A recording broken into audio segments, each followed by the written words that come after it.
Assalamualaikum warahmatullahi wabarakatuh. Saya Aris Nasution akan menyampaikan submateri tentang macam-macam adat dalam mata kuliah Hukum Adat Lanjutan Berwawasan Tajdid yang dibimbing oleh Bapak Dr. Firdaus AN. Langsung saja, yang pertama itu tentang macam-macam adat adalah satu, adat yang sebenarnya adat. Adat yang sebenarnya adat dipahami sebagai norma dasar yang memiliki sifat abadi, tidak berubah oleh ruang waktu.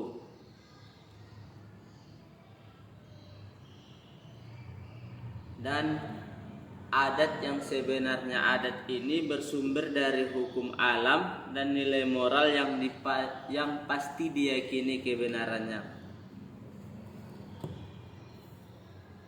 Misalnya, adat yang sebenarnya adat ini adalah, contohnya itu kerusakan alam disebabkan karena penggundulan hutan oleh manusia, maka akan menimbulkan bencana alam seperti banjir ataupun banjir bandang. Jadi intinya sebenarnya adat ini adalah adat yang bersifat filosofis karena memberikan landasan normatif bagi manusia dalam memahami realitas sebab, akibat, dan dampak dari hubungan manusia dengan alam. Artinya bagaimana perlakuan manusia dengan alam, apa dampaknya dari perlakuan manusia terhadap alam tersebut. Itu merupakan adat yang sebenarnya adat. Dalam ranah sosial, adat yang sebenarnya adat menjadi pedoman keyakinan masyarakat bahwa tindakan yang baik akan mendapat balasan yang baik, begitu juga dengan tindakan yang buruk akan mendapatkan balasan yang buruk. Contohnya, orang yang berbudi luhur atau bertata krama dalam kesehariannya itu dengan lemah lembut, dengan baik, akan mendapat kepercayaan atau respon yang baik pula dari lingkungannya. Demikian juga dengan apabila ada orang yang suka berkhianat atau berperangai buruk di dalam lingkungan masyarakatnya, tentu itu akan mendapatkan balasan yang setimpal pula dari dampak perkataan maupun perbuatannya yang kurang baik tersebut, sehingga mengalami kesulitan atau mendapat hal-hal yang buruk dalam hidupnya di lingkungan masyarakatnya tersebut. Inilah yang dikatakan dengan adat yang sebenarnya adat. Kemudian yang kedua, adat yang diadatkan.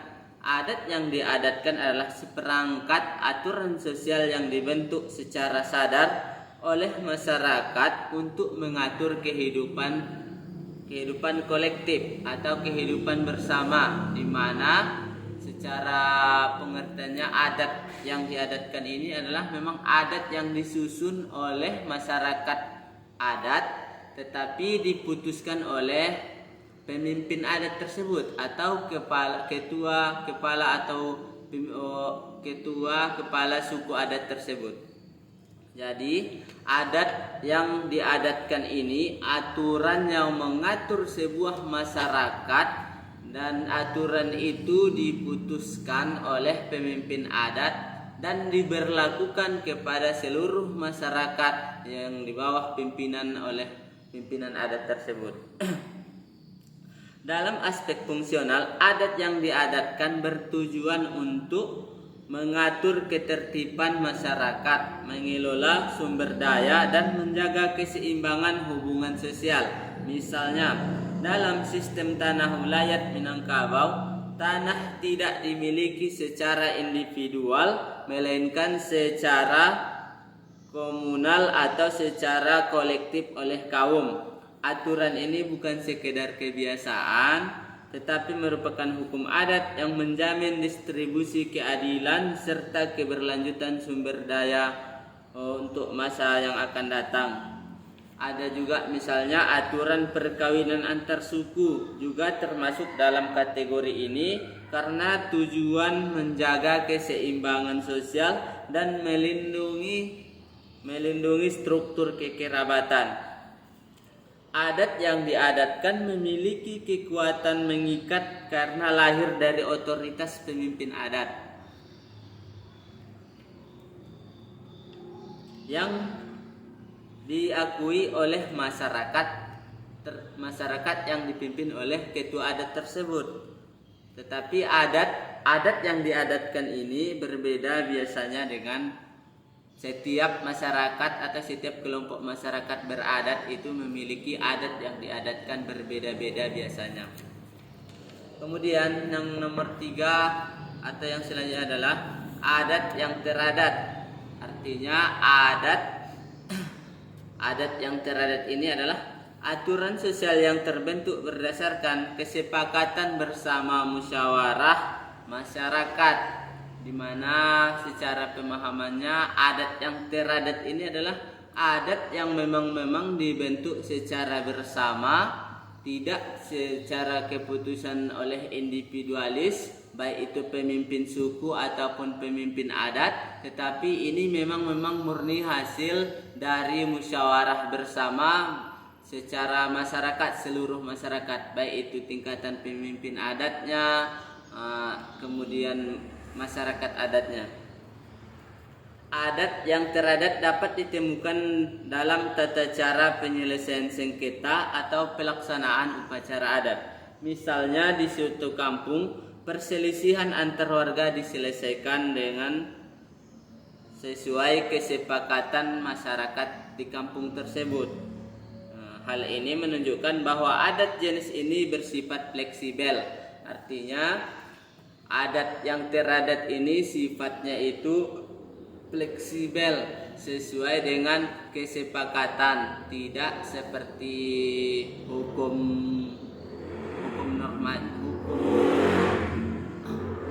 tidak seperti hukum undang-undang yang sifatnya tetap, tapi ini sifatnya fleksibel dengan tujuan itu untuk kemaslahatan bersama.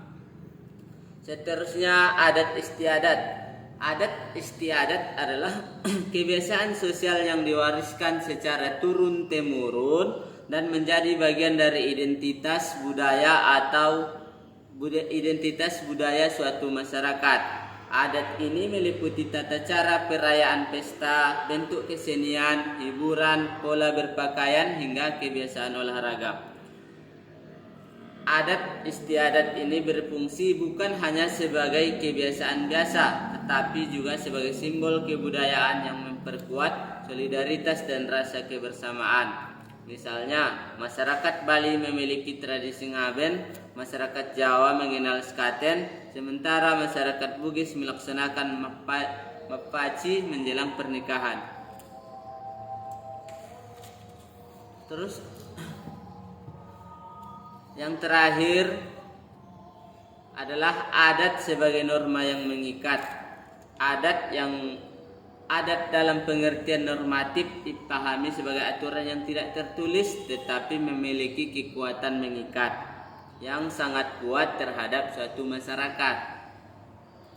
Norma adat ini menegaskan bahwa pelanggaran tidak hanya berdampak pada individu tetapi juga pada kelompok sosial secara keseluruhan.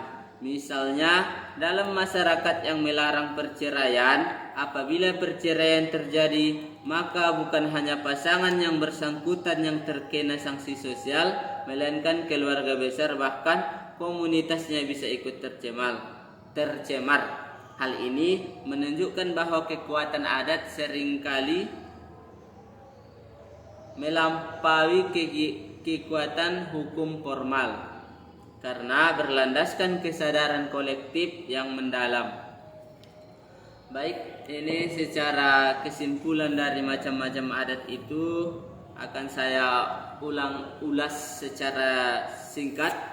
Yang pertama itu adat yang sebenarnya adalah adat yang bersifat universal, abadi dan tidak berubah, mencerminkan hukum alam dan hukum moral. Karakteristiknya adalah tidak musnah oleh ruang waktu. Kemudian contoh nyatanya, kejahatan pasti mendapat balasan atau hukuman yang buruk, Kemudian perbuatan baik akan membawa kebahagiaan. Kasus penerapannya adat yang sebenarnya ini yang pertama misalnya adalah penebangan liar penebangan hutan secara liar di suatu daerah akan berdampak buruk seperti banjir atau banjir bandang suatu saat terhadap daerah tersebut. Kemudian yang kedua, adat yang diadatkan adalah adat yang dikodifikasikan oleh pemuka adat berdasarkan realitas sosial, ekonomi, dan budaya. Aturan contohnya adalah sengketa tanah wilayah dengan investor perkebunan